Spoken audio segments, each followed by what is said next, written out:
pelaku pengunggah video ujaran kebencian terhadap Presiden Joko Widodo, Ruslan Buton. Meski awalnya Ruslan menolak ditahan dan membantah telah melakukan ujaran kebencian berbasis SARA yang disangkakan penyidik Bareskrim Polri, namun Ruslan akhirnya tetap ditahan.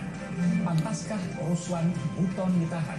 Perbincangannya akan kami hadirkan. Kami juga punya sorotan terkait wacana dibukanya kembali sekolah saat pandemi di zona-zona hijau penularan virus corona, termasuk protokol kesehatan khusus yang diterapkan saat proses belajar mengajar.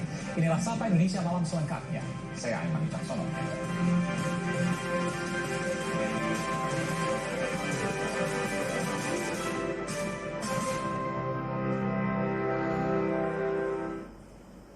Saudara, Ruslan Buton tersangka kasus ujaran kebencian terancam hukuman penjara 6 tahun. Setelah rekaman suaranya mendesak Presiden Joko Widodo mundur beredar di media sosial. Kuasa hukum Ruslan Buton menilai penyidik kepolisian terburu-buru menahan tersangka. Ruslan Buton resmi ditahan Mabes Polri hingga 20 hari ke depan.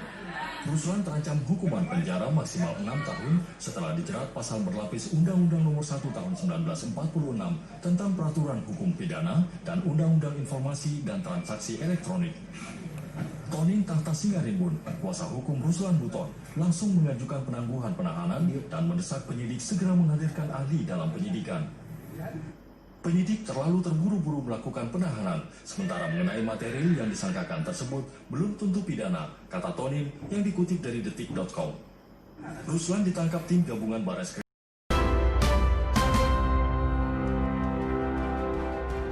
Saya langsung menuju ke PH atau penasehat hukum dari Ruslan Buton yang ditahan sejak Jumat lalu karena pasal ujaran kebencian.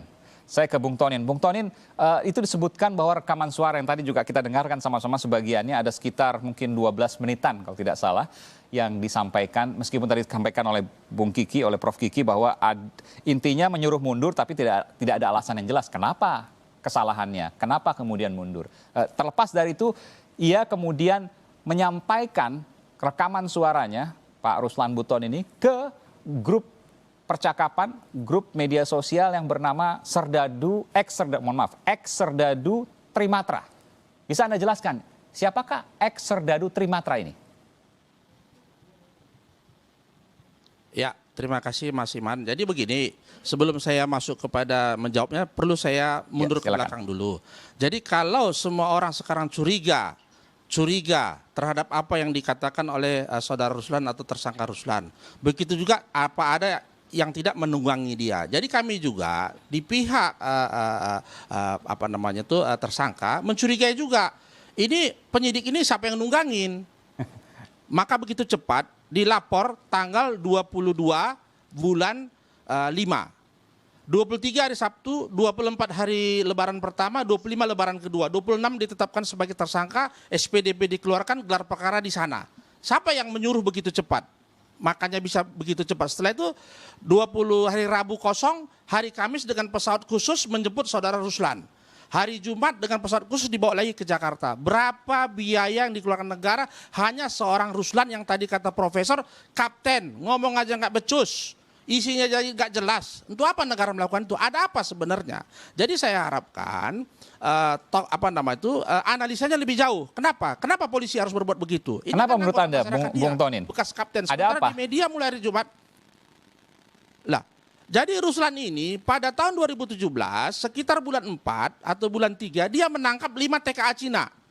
TKA Cina itu ditangkap karena bekerja tanpa ada visa. Adalah cuma visa turis ke sana. Di salah satu pertambangan, tidak perlu saya sebutkan namanya, ditangkap sama dia. Dan dia disuap oleh, saya tidak perlu sebutkan itu aparat, untuk melepaskan itu. Dia bilang, kalau uang untuk saya oke, tapi kalau uangnya untuk melepaskan, sorry, no, katanya. Sehingga orang itu diproses yang 5. 4 bulan kemudian, bulan Agustus, dia dilempar ke satu tempat.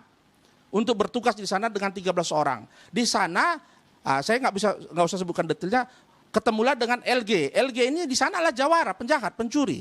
Sudah 2 kali membunuh orang, narapidana dan segala sesuatunya. Itu orang ditangkap oleh polisi.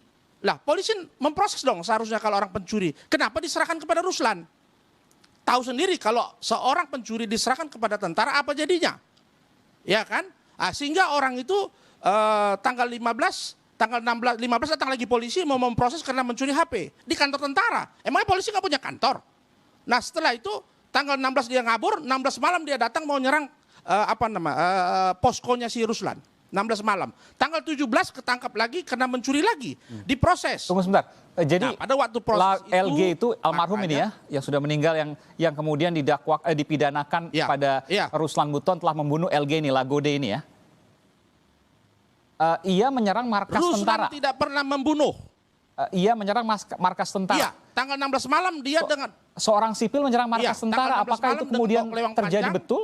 Saya kok agak sulit Nah. membayangkan. Berani betul ada orang menyerang markas tentara. ini amar putusannya bicara begitu. Ya, ini amar putusannya bicara begitu. Diceritakan sedemikian rupa semua kejadian. Kenapa orang bisa berani menyerang markas tentara? Kenapa orang mesti benci sama TNI? Saya bingung. Kenapa mesti dibawa TNI? Apa salah TNI? Ya? Tidak ada yang bawa ini TNI udah nggak sini. benar ini. Ya, Bung ada juga Ruslan. masalah senjata. Iya. Lah iya. Lah kan semua berita sekarang, Ruslan ex TNI, pecatan TNI. Dia tidak pernah dipecat dari TNI. Putusan hanya menyatakan dia diberhentikan dari militer. Apakah militer itu TNI? Ini bahasanya. Jadi saya bicara hukum ya, bukan Iya. bukan Yang bicara menyatakan bahasa jalanan. itu kan Nah selanjutnya, Kadis Penat, dia Kepala Dinas diinterogasi. Penerangan TNI Angkatan Darat, Oke, selamat Kolonel malam. Nefra, Bentar, yang kemudian saya menyatakan ganti. bahwa Ruslan Buton Kapan saya suruh duduk sama Kadis Penat itu? Kapan saya suruh duduk ngomong dulu? intinya Pernah kami baca bahwa putusannya kamu nggak? mengambil Tidak pernyataan ada dari sana dan dikatakan memang ada diberhentikan. keputusan kan, sudah kasasi, bahwa sudah Selamat diputuskan malam. kasasi yang bersangkutan Sudah terdengar. Ruslan Buton itu dipecat Oke. dari dinas kemiliteran karena terbukti Berhentikan. melakukan pembunuhan. Ya, militer ya, bukan TNI ya. Saya mau tanya dulu guru bahasa, itu militer sama TNI sama nggak? Dia waktu itu TNI, bukan pegawai militer, dia pegawai TNI. Nah, jadi oke kita nggak usah masuk ke sana. Dia diberhentikan Ini itu juga rekaman atau bukan pokoknya. live? Itu adalah tambahan. Rekaman atau live, Pak? Tambahan.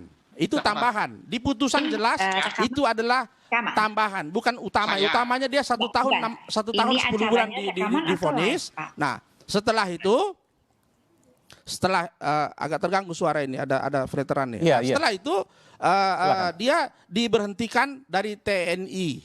Padahal vonisnya dari militer. Makanya Kadis Penat pernah baca putusannya nggak ini?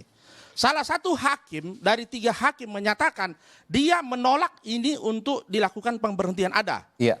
Ya artinya ini Maka kemudian katakan ini PK kemudian ini. bisa Paling didebatkan Panglima pada saat sekarang nanti sama Anda nggak mengajukan dengan mungkin Panglima PK, 2017? upaya hukum luar biasa peninjauan kembali. Meskipun bahwa dalam Ya, 3 ya, tahap ya, pengadilan, ya, ya. baik di pengadilan mahkamah militer di tingkat pertama, tingkat kedua hingga kasasi, Ruslan Buton dinyatakan telah bersalah. Bukan begitu Bung Tonin? Ya itu cerita putusan. Baik, itu fakta banding hukum. menguatkan Baik. pengadilan Ambon. Anda belum Kasasi menguatkan saja, menguatkan betul. saja. Oh, itu Nah, adalah fakta padahal hukum yang bersangkutan telah itu dipidana 13 terkait orang. dengan 3 proses pengadilan tadi. Nah. Yang saya ingin tanyakan dan Anda belum menjawab. Siapa Ada- itu kemudian ex-serdadu Trimatra? Anda belum menjawab itu Bung Tonin. Nah, ini ya. Saya akan jawab, inilah cemerlangnya saudara Ruslan ini. Dia sebaik diberhentikan, dia berpikir, ini TNI ini kan sudah kebentuk 5 tahun, kebentuk 10 tahun, sudah bukan manusia biasa. Sudah dia mempunyai karakter, punya body, punya pemikiran yang berbeda dengan masyarakat yang belum jadi tentara. Bagaimana menggalang mereka yang dipecat-pecat ini? Makanya dia mendirikan Yayasan Serdadu Ex Trimatra Nusantara ini. SKAHU-nya ada ya. Ada anggaran dasarnya, ada penasehannya, dia ketua, sekretaris ada. Jadi pemikiran cemerlang. Bagaimana supaya ex-TNI ini kalau sudah diberhentikan supaya tidak liar. Ini kan 3 angkatan ini, ada laut, udara, dan darat. Kalau polisi saya nggak tahu ikut apa nggak di sini. Nah, pemikiran seperti itu, ini maka digalang. Mantan pidana aja, narapidana itu ada kesatuannya supaya mereka bisa masuk ke dunia baru, punya komunitas. Ini ex-TNI dibiarin, nggak dipikirin oleh negara atau apa. Dia memikirkan cemerlangnya, makanya dia membuat namanya, kan sekarang era ITE, makanya dia membuat WA Group, ada di Jakarta grupnya, ada di mana-mana, ada ketua wilayahnya. Nah, adapun WA-nya itu dia sampaikan, karena sekarang kan COVID-19 artinya kita tidak boleh kerja ke kantor aja nggak boleh, harus dari rumah. Makanya dia menyampaikan kepada WA-nya. Dia pada waktu itu berada di kampungnya, melihat bapaknya sedang sakit dan dia tinggalkan istrinya yang lagi koma, sekarat di Bandung untuk melihat ayahnya. Maka tengah malam lagi hujan-hujan katanya dia menulis karena bangganya dengan isi tulis yang bisa dibuat. Ya namanya kapten, lulusannya lulus SMA, ya wajar dong kalimatnya lompat-lompat, apa yang terkenang itu ditulisnya. Jadi saya rasa luar biasa ini ketulisan setingkat kapten bisa begitu seperti itu. Dituliskannya, dia kasih kepada temannya, tolong lihat. Dia kasih kepala salah satu media wartawan, tolong lihat. Nah, kawannya melihat itu bukan berarti kawannya berpikir bahwa kami akan menjatuhkan Joko Widodo. Tidak ada.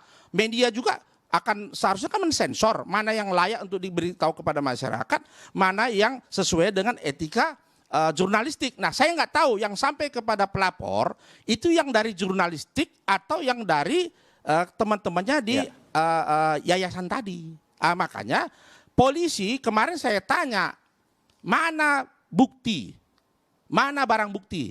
Lah yang barang buktinya yang rekaman yang ada sama Ruslan. Tidak ada barang bukti. Setelah itu siapa saksi? Tidak ada. Jadi ini seluruh Indonesia, ekstrim matra ini seluruh Indonesia yang kemudian dikumpulkan yayasannya oleh Ruslan Buton. Ada berapa anggota di sana? Iya. Kalau yang saya tahu itu sudah sampai ribuan mereka. Jakarta aja sekitar 700. Pokoknya yang sudah diberhentikan itu ikut menjadi anggota. Begitu mulia. Nanti saya kasih anggaran dasar, biar bisa baca isinya apa. Ya nanti bisa sampaikan. Tidak ada saya ke Prof. Kiki. Organisasi untuk melawan pemerintah. Mereka sejalan sama pemerintah. Sejalan tapi meminta mundur dan kemudian ada revolusi. Bagaimana kemudian logikanya, Bung Tonin? Lah, itu kan satu. Beda dengan kritik ya. Jangan lihat ujungnya ya. Kalau ujungnya ya cilaka, semua orang masuk penjara. Jadi dia menyampaikan pendapat, kita harus sepakat dulu. Kalau itu bukan pendapat, kalau tadi Prof katakan, karena beliau mantan orang jalanan, kalau itu artinya untuk bergerak, sekarang udah 5.0. Waktu profesor itu di jalanan, baru mungkin 1.0 atau 2.0 berbeda. Jadi jangan disamakan dulu sama sekarang. Oke, saya ke Prof. Kiki. Prof. Kiki, tadi Anda katakan, ini tidak usah dipandang lah, ini tidak usah dilihat karena tidak ada apa-apa ya. Kurang lebih seperti itu ya, koreksi kalau saya salah.